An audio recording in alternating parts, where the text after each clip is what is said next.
enseigner pourquoi les hommes se sont permis d'interpréter et de modifier même le plan de salut, là, quoi faire pour être sauvé.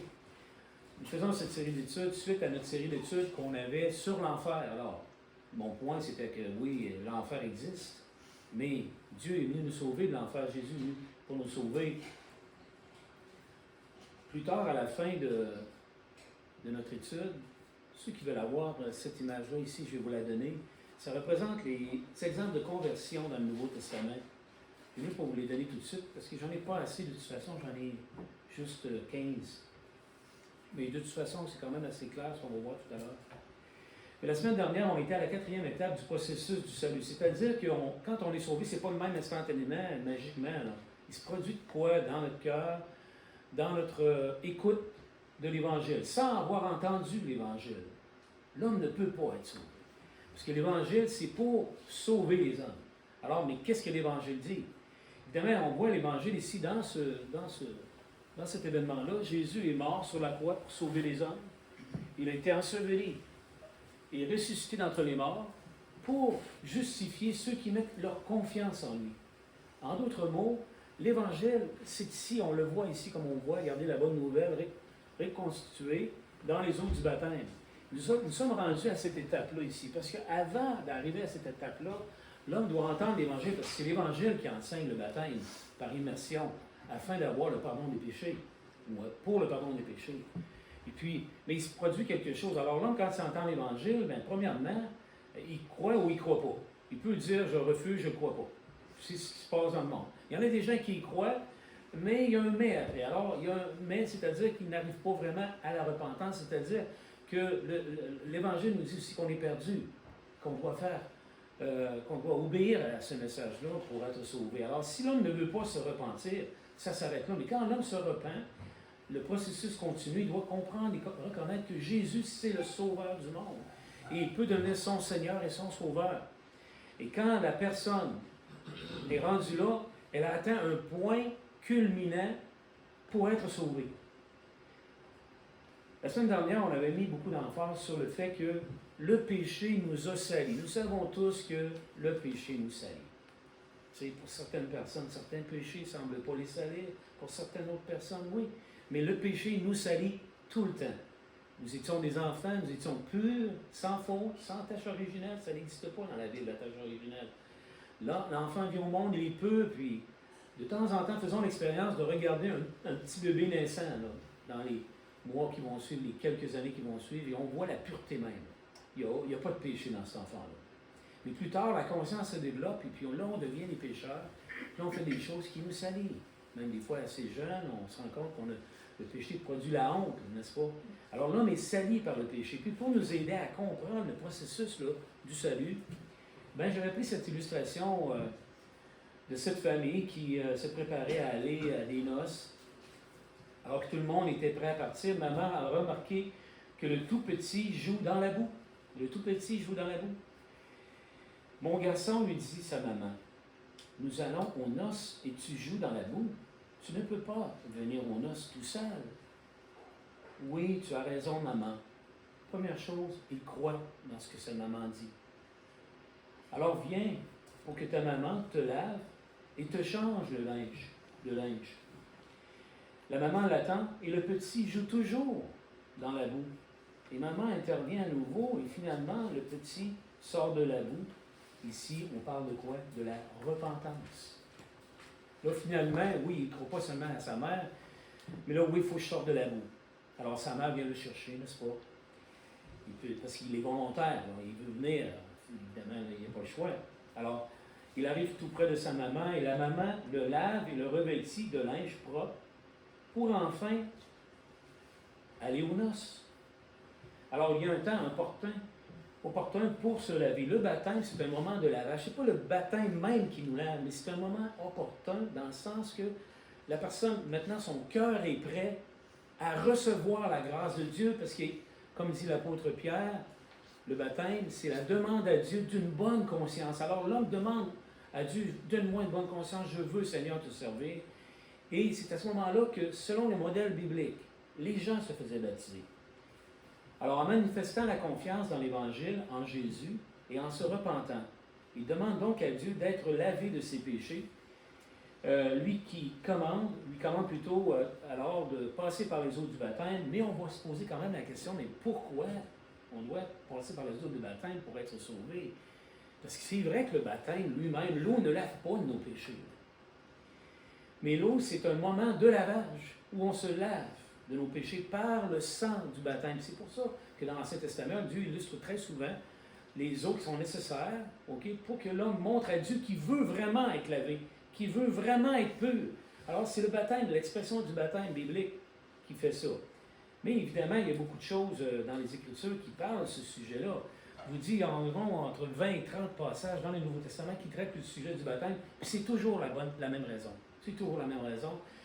Quand on parle des assemblées, à partir des lettres de Romains, jusqu'à l'Apocalypse, on parle du baptême comme une chose toujours en arrière, jamais en avant. Ils ont été baptisés pour plusieurs raisons. Et puis, on le voit dans la lettre de Romains, dans la lettre de Colossiens, dans la lettre de Galates. On voit presque dans toutes les lettres, l'important, c'est le but du baptême. Parce que le problème qu'on a dans le monde religieux d'aujourd'hui, qui se dit chrétien, c'est que chacun a décidé pour quelle raison le baptême serait appliqué ou à quel moment que le baptême serait appliqué. Alors, on a décidé arbitrairement de mettre le baptême à un autre endroit que la Bible a mis. Et c'est pour ça qu'il y a tant de divisions aujourd'hui.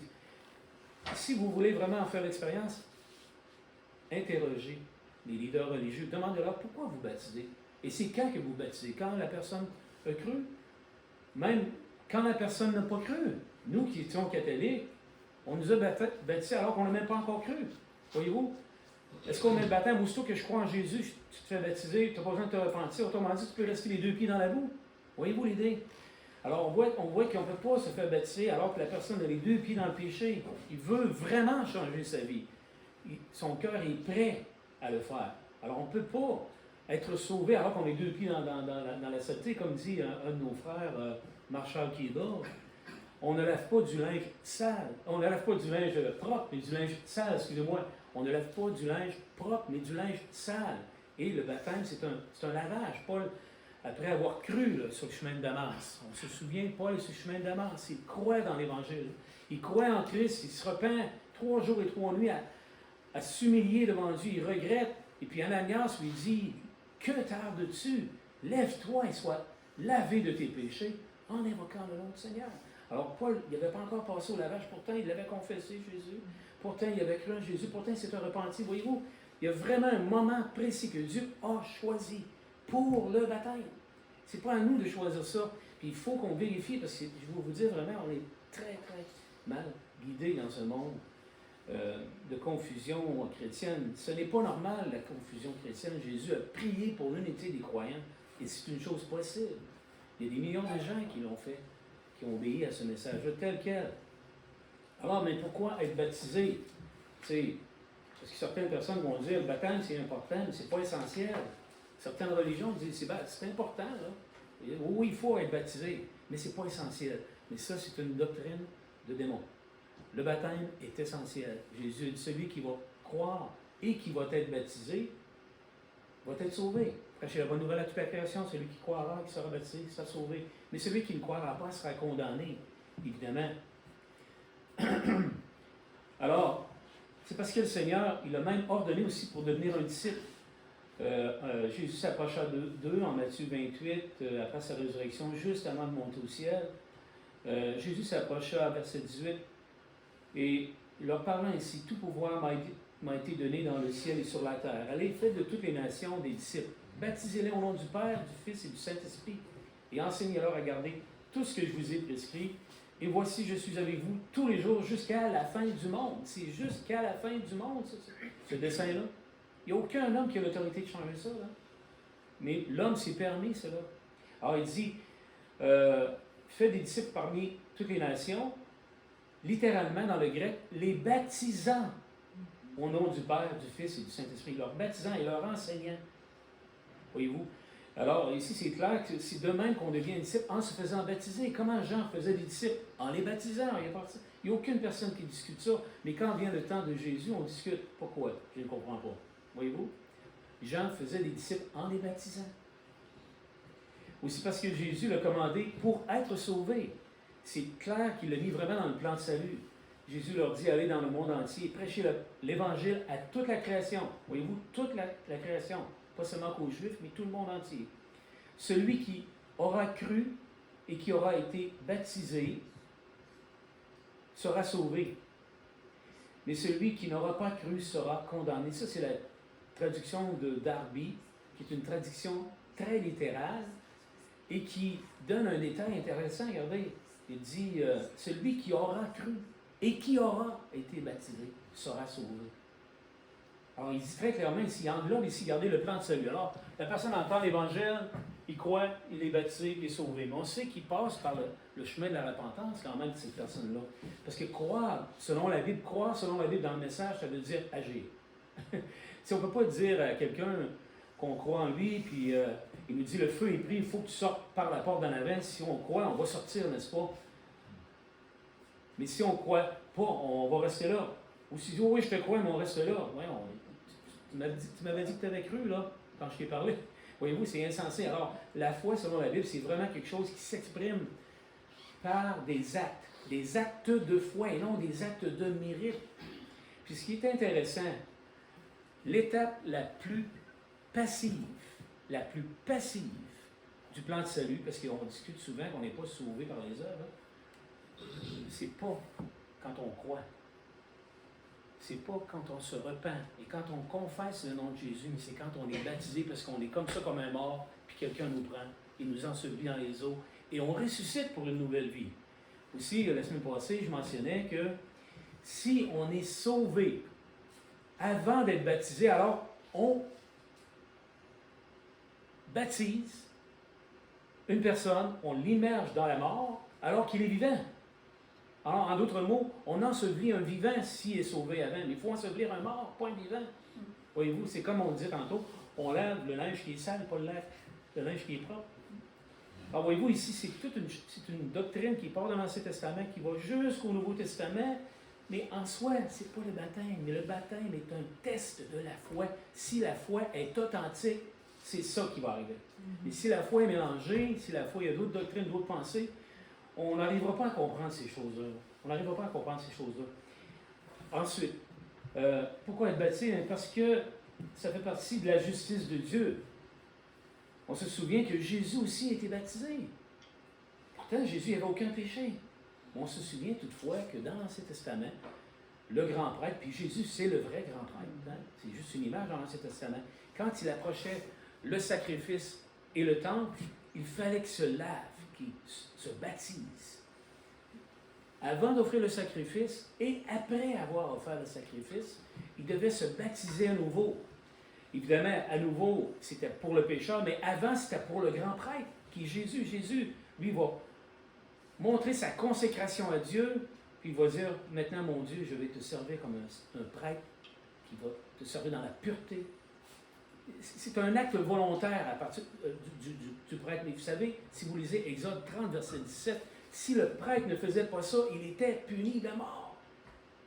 Il était puni de mort. Exode 30, verset 17.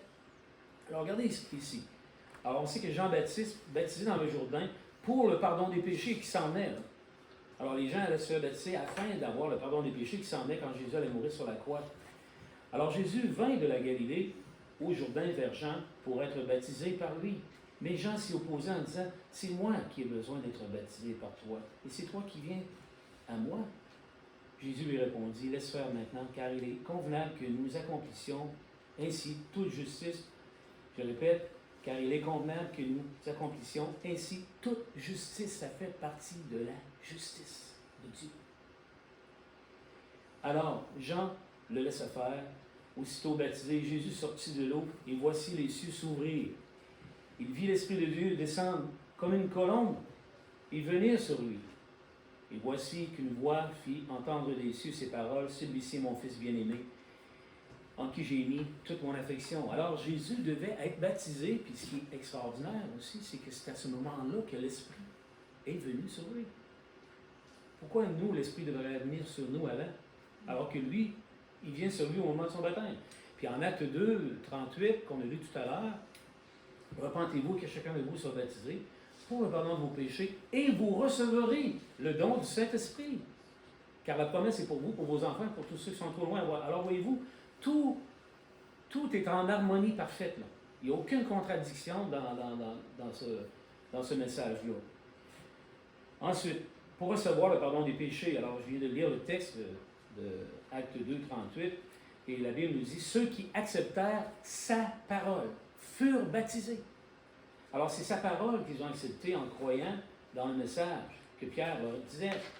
Alors encore une fois, Jésus avait ordonné de faire des disciples en les baptisant, puis ici on voit la première communauté chrétienne, les premiers chrétiens qui vont être ajoutés au royaume de Dieu. Comment l'ont-ils fait? En acceptant l'Évangile, en croyant en Jésus, en se repentant et en confessant qu'il était le Fils de Dieu. Ils sont baptisés au nom du Fils de Dieu pour le pardon de leurs péchés, et ainsi ils ont reçu le don du Saint-Esprit. Aussi, on sait que l'Évangile est éternel. L'apôtre Pierre, plus tard, là, va dire aux chrétiens dispersés, il va leur dire, après avoir purifié vos âmes dans l'obéissance à la vérité, en vue d'un amour fraternel sincère, aimez-vous les uns les autres, ardemment et de tout cœur, vous qui avez été régénérés. Non comme une semence corruptible, mais non par une semence corruptible, mais par une semence incorruptible, par la parole vivante et permanente de Dieu. Car toute chair est comme l'herbe, et toute sa gloire comme la fleur de l'herbe. L'herbe sèche et la fleur tombe, mais la parole du Seigneur demeure éternellement. Cette parole a été celle qui vous a été annoncée par l'Évangile. Moi, écoutez, en tant que catholique autrefois, OK, quand j'ai commencé à lire la Bible, puis j'ai tombé sur ce texte-là ici, là, puis il dit, le baptême de Dieu est éternel. Le baptême est éternel. Jésus venait de le dire. Je suis avec vous jusqu'à la fin du monde, après avoir dit, baptisez-les au nom du Père, du Fils et du Saint-Esprit. Ça n'a pas changé, ça ne changera jamais. D'ailleurs, c'est le même qu'on manifeste la foi, la confiance dans sa parole, en gardant sa parole. On va demander à Jean-Philippe de nous mettre l'autre illustration. Aussi, quand vous lisez Romains, là, Romains chapitre 6, où il dit, ignorez-vous que nous tous qui avons été... Peux-tu ramener celle de tout à l'heure, pardon? Juste pour faire une transition entre les deux. Rappelez-vous de Romains. L'épître aux Romains, c'est Paul qui écrit aux frères qui sont à Rome, les chrétiens de Rome. Alors, il leur dit aux frères, parce qu'il y a des frères qui disent, est-ce qu'on peut continuer dans le péché afin que la grâce abonde? Vous vous rappelez, tantôt, je disais qu'on ne peut pas avoir les deux pieds dans la boue, puis en même temps se laver. Alors, il dit, les frères de Rome croyaient qu'on pouvait continuer dans le péché, même si on était sauvés. Tu sais, à quoi? Alors qu'on était sauvés, il dit, ignorez-vous que nous tous qui avons été baptisés, c'est en sa mort que nous avons été baptisés. Nous avons donc été ensevelis dans la mort par le baptême, afin que comme Christ ressuscité d'entre les morts, de même nous aussi, nous marchions en nouveauté de vie. Puis à la fin, il dit ainsi, considérez-vous comme morts au péché et comme vivants pour Dieu. Alors l'acte du baptême qu'ils ont fait, ils ont exprimé à Dieu à ce moment-là qu'ils étaient morts au péché. Et c'est pour ça que désormais, ils ne sont plus au service du péché. Maintenant, vous allez dire, oui, mais comment faites-vous pour être parfait? On n'est pas parfait, personne. Non. Ce processus-là, sans répéter le baptême constamment, on le fait en demandant pardon pour nos péchés, pour nos fautes. C'est pour ça que Jean écrit, si nous confessons nos péchés, il est fidèle et juste pour nous pardonner nos péchés, nous purifier de toute injustice. Il va même dire, si nous disons que nous n'avons pas de péché, nous sommes menteurs et la vérité n'est pas en nous. Et voyez-vous, Dieu nous lave constamment de nos péchés, parce qu'on ne peut pas garder les deux pieds dans la boue en même temps. OK, alors, dans l'autre image qu'on va demander à mettre, Jean-Philippe, s'il vous plaît, dans cette image-là, ici, ce qu'on voit, on voit des exemples de conversion. OK, c'est beau. On voit des exemples de conversion dans le livre des Actes, parce qu'on doit faire maintenant, oui, mais on va aller voir les exemples. OK? Puis, tu sais, une chose qui est très importante, que les gens doivent comprendre, qu'est-ce qu'on fait ici à l'Église du Christ? On essaie de dupliquer le modèle qui est dans le Nouveau Testament. On n'emmène à rien. On arrive les mains vides, puis on va partir les mains vides. En d'autres mots, on n'ajoute rien à ce message-là. On veut suivre le modèle qui est là. C'est pour ça qu'on s'appelle d'ailleurs l'Église du Christ, parce que c'est le même qu'on l'appelle dans le Nouveau Testament. Alors, en fait, on s'humilie devant Dieu, puis on dit, bien là, on va mettre de côté toutes nos idées religieuses. Maintenant, on va écouter ce que Dieu nous dit. Parce qu'on peut faire comme l'Église qui est au bord de la rue. On peut faire comme n'importe quelle confession religieuse dans le monde, en les prenant comme un modèle. Mais il y a un modèle à suivre quelque part. Et on devient un modèle en nous-mêmes quand on choisit de faire ou de présenter l'Évangile à notre manière. Alors prenons le modèle de la parole de Dieu. Puis ici, on va voir les exemples de conversion dans le livre des Actes des Apôtres. Puis il y a beaucoup de textes ici, je ne prendrai pas la peine de les regarder un après l'autre, mais puisque je les ai ici gardés sur une feuille, là, ceux qui veulent les avoir, je vais vous les donner plus tard. Mais vous allez remarquer quelque chose qui est frappant.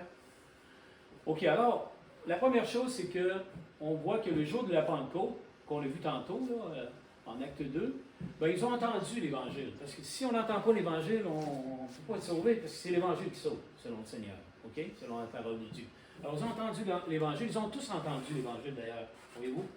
C'est tous des exemples ici qui le montrent, qui ont tous entendu l'Évangile. Les Samaritains qui étaient les suivants. Ici, c'est les Juifs, les Samaritains. Ici, c'est un homme qui s'appelait Simon et d'autres personnes en Samarie. Ici, l'eunuque éthiopien, on se souvient qu'il avait entendu l'Évangile avec Philippe et l'apôtre Paul, sur le chemin de Damas. Puis on voit plusieurs textes ici où Paul parle de sa conversion. Corneille, le centurion romain. Ensuite de ça, on voit Lydie aussi en acte 13, qui vivait à Philippe. Aussi les Philippiens et le geôlier de Philippe. Puis les Corinthiens, justement, en acte 18, des gens d'Éphèse, etc. Et puis, prédication, sermon, ici, c'est une autre affaire. OK. Alors, mais ici, de toute façon, moi, ce que je veux dire, c'est que tous ces gens-là avaient entendu l'Évangile. Il y en a qui ont cru, puis on se souvient qu'il y en avait qui n'avaient pas cru. Mais parmi les milliers qui étaient là, il y en a 3000 qui ont cru. Et ces 3000-là qui ont cru, Pierre leur avait dit, repentez-vous, parce qu'ils avaient cru. Puis ils ont dit à Pierre, mais homme frère, que ferons-nous? Homme frère, que ferons-nous? Là, ils ont cru à ce moment-là. Ils ont cru qu'il avait mis à mort, il avait crucifié le Fils de Dieu. Pierre, il dit, repentez-vous. Repentez-vous. Que chacun de vous soit baptisé, ils ont été baptisés, au nom de Jésus-Christ. Ici, on voit, c'est simultané la confession, parce qu'ils ont été baptisés au nom de Jésus-Christ. Voyez-vous? Ils ont été baptisés et ils ont reçu la rémission de leurs péchés. Parce que le mot grec, là, c'est E-I-S en grec, qui veut dire afin de, pour avoir. C'est dans le but autrement dit, d'avoir le pardon des péchés et recevoir le don du Saint-Esprit. Ensuite, on voit les Samaritains, plus tard, Pierre et Jean ont été envoyés vers les Samaritains aussi, et ces gens-là avaient entendu l'Évangile, ils ont cru, et on a enseigné la repentance, et ils se sont repentis. Ils ont été baptisés aussi. Évidemment, ils ont reçu la rémission de leurs péchés. Simon, j'étais-tu rendu à Simon, là? Oui. OK. Alors, Simon le sorcier, on se souvient, Simon, lui, il est arrivé quelque chose de particulier. Certaines personnes, parce que c'est un sorcier qui impressionnait les gens par la magie, puis il était impressionné, puis il a cru dans l'Évangile, puis il a été baptisé, la Bible nous dit. Mais tout de suite après avoir été baptisé, il voulait acheter le don du Saint-Esprit, parce qu'il a vu que l'Esprit Saint, OK, qui était donné par imposition des mains pour les dons miraculeux, c'était impressionnant pour lui de voir ces choses-là, puis il voulait acheter le don du Saint-Esprit. Puis là, Pierre l'a condamné en disant que ton argent est la perdition avec toi. Puis là, il y a eu tellement de la crainte, là. Puis là, Pierre a dit, prie le Seigneur afin que ces choses-là, ces malheurs-là n'arrivent pas sur toi. Mais finalement, Simon le sorcier dit, priez pour moi. Alors, il s'est repenti. Mais certaines personnes disent, voyez-vous, regardez, il a été baptisé, puis il s'est repenti après. Mais c'est pas ça du tout qui est arrivé. C'est pas ça du tout qui est arrivé. C'est que Simon, il avait cru en l'Évangile. Il a vraiment accepté l'Évangile. Ça, c'est clair. Mais après, il a fait une bêtise, évidemment. Quand on dit chasse naturelle puis rue au galop, puis ça nous arrive, écoutez, pour vous donner l'histoire qui est très drôle, quand j'étais prédicateur à Québec avec Gérald Rodin, il y avait un jeune homme qui était un petit peu simple d'esprit, puis il m'avait dit souvent qu'il y avait un blasphème, qui avait beaucoup de misère à se débarrasser. Puis c'était le mot baptême. C'était le mot baptême, imaginez. Puis là, il avait tellement hâte d'être baptisé parce qu'il voulait recevoir le don du Saint-Esprit, puis le pardon. Puis là, je l'ai baptisé, mais il était tellement léger. Quand je l'ai baptisé, il a sorti beaucoup, rapidement de l'eau, puis il a dit « Hé, baptême! » Ah oui, tout de suite, en partant. C'est bon, mais c'est vrai, mais je vous dis, c'était tellement drôle que je n'ai pas capable d'en tenir pas. mais c'est ça. Alors, voyez-vous, quand on devient chrétien, ça ne change pas de même comme ça, là. Ben non. Simon le sorcier, il avait un gros problème, puis son problème, il a fait surface rapidement. Et voyez-vous, il s'est repenti. Il a demandé pardon, il a fait exactement ce que Jean dit. Si nous confessons nos péchés, il est fidèle et juste pour nous pardonner nos péchés, nous purifie de toute injustice. Alors, c'est l'histoire de Simon le sorcier, qui avait lui aussi entendu, il a cru, puis il s'est fait baptiser. Alors, évidemment, il a eu la rémission de ses péchés, parce qu'on le voit clair dans le contexte aussi.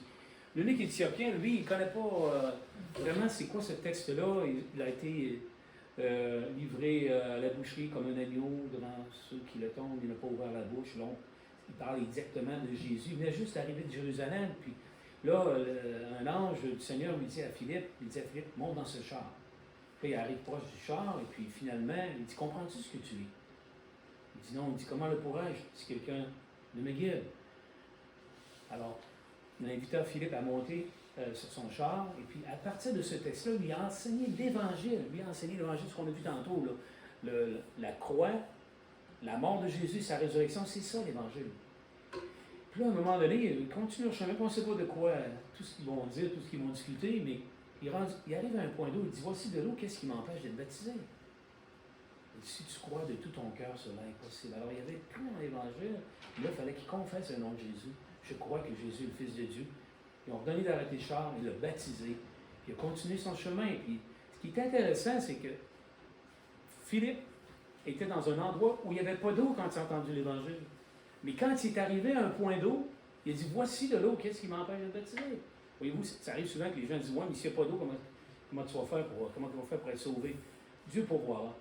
Puis quand une chose devient impossible, c'est même plus notre problème, c'est le problème de Dieu. Le problème de Dieu, une personne qui se sont les morts, puis il a le cancer, c'est plus mon problème. Il veut vraiment devenir chrétien, il ne peut même pas sortir de son lit. C'est plus notre problème.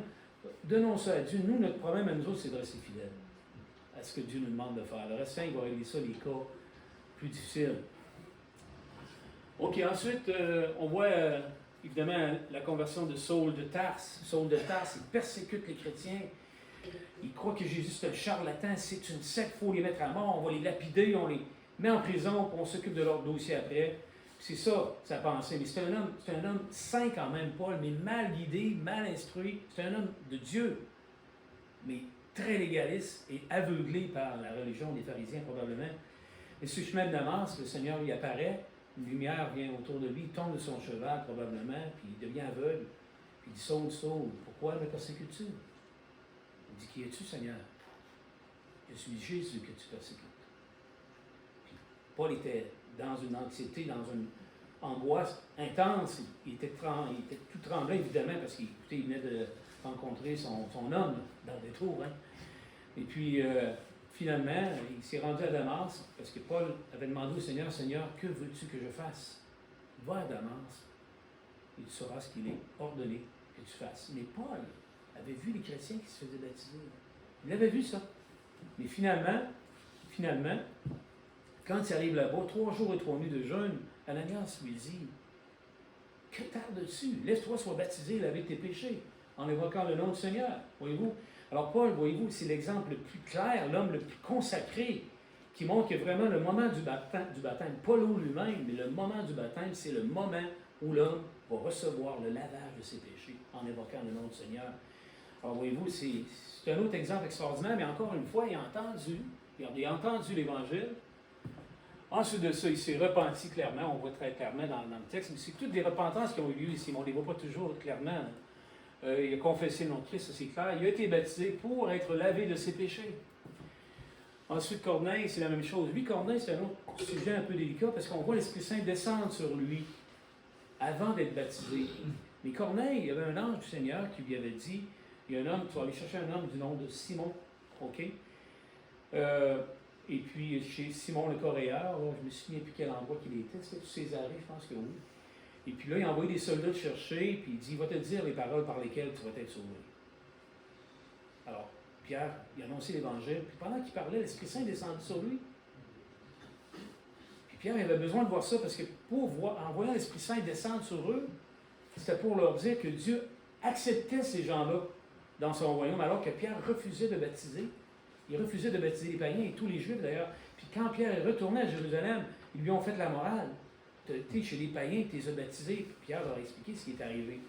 Alors ensuite, qu'est-ce qui est arrivé? Quand Pierre a vu l'Esprit descendre sur eux, il a dit, peut-on empêcher les autres du baptême à ceux qui ont cru comme nous, qui ont reçu l'Esprit comme nous?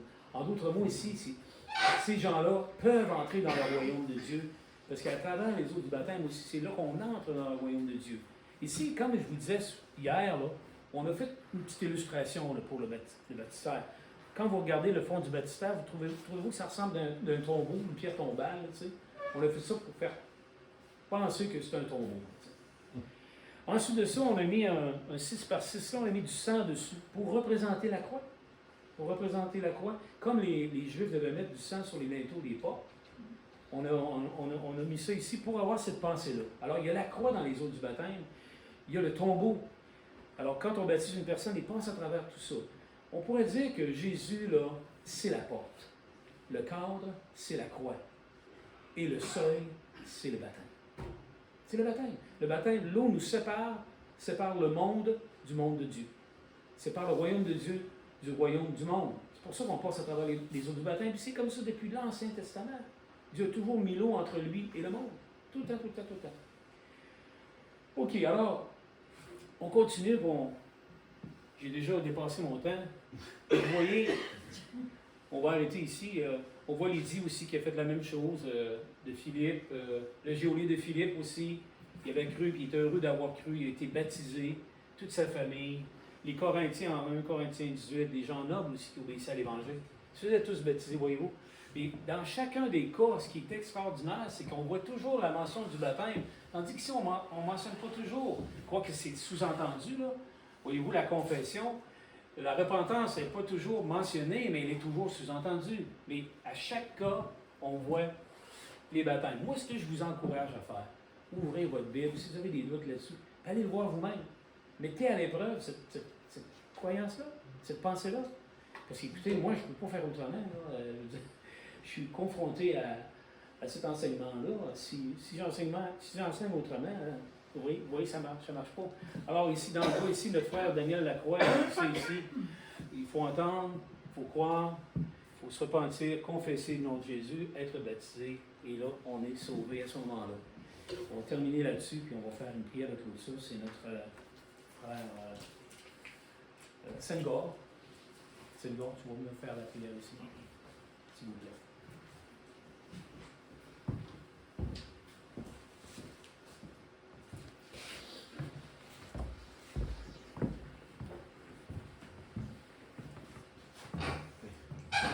Nous prions. Père de gloire, nous te disons merci. Merci pour ce moment que tu nous as donné ce matin. Et nous sommes venus, nous avions appris de toi, tu nous as instruits. Et nous avions reçu ce qui doit nous aider dans la dimension spirituelle pour croître en toi pour l'éternité. Nous demandons d'être avec nous et de nous aider toujours afin que nous puissions conserver ces paroles précieuses dans nos cœurs et de les utiliser à bon escient pour conserver notre salut en toi. Nous qui sommes devant toi ce matin, Seigneur, nous sommes des âmes faibles, mais tu vas nous fortifier par ces paroles afin que nous devenions un instrument puissant pour toi. Merci pour la vie de chacun de nous. Merci pour ce que tu nous as fait dans le service de ce matin. Bénis-nous et sois toujours avec nous pour tout ce que nous allons encore faire devant toi avant de nous séparer. Que ta grâce infinie sera bon sur nous pour nous aider pour le reste que nous allons faire. Bénis chacun de nous, propice-nous vers ta dimension afin que nous puissions obtenir des choses que nous n'avons pas encore reçues de toi. Merci pour la gloire que tu nous as donnée. Merci pour la grâce que tu as accordée à chacun de nous. Merci pour tout. Nous avons prié au nom de Jésus. Amen. Amen. N'oubliez pas dans la classe avec Yann, ceux qui veulent avoir un café, je crois qu'il y a du café, hein? Oui. Oui. On a reçu les deux du café. Signature de moi, ça.